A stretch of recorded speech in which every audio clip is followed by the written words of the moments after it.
This is an instructional video on how to properly make hot cocoa.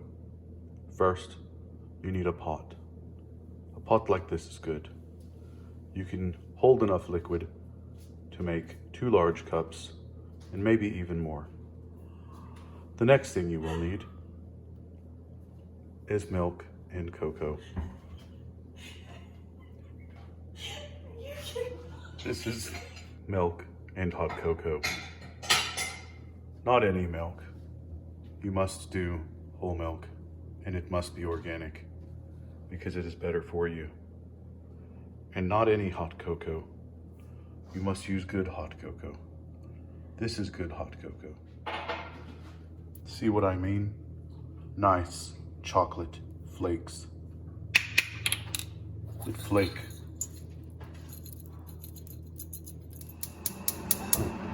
Then, after you've measured your milk, heat it with heat. Make sure if you use gas, you have a fan. Fans keep the gas from making you sick and staying in your place of cooking, like a home. Then, once the milk heats up almost to the bubble, you will add the cocoa. Once your milk is heated up, then add your hot cocoa. I have flaky cocoa.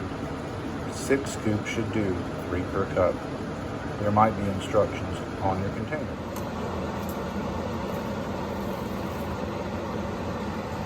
One,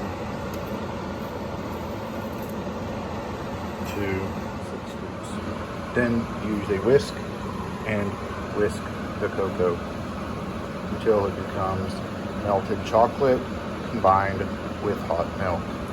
Then once it's combined, you can remove it from the stove and serve it. Now doesn't that look delicious? I think so. Now we can pour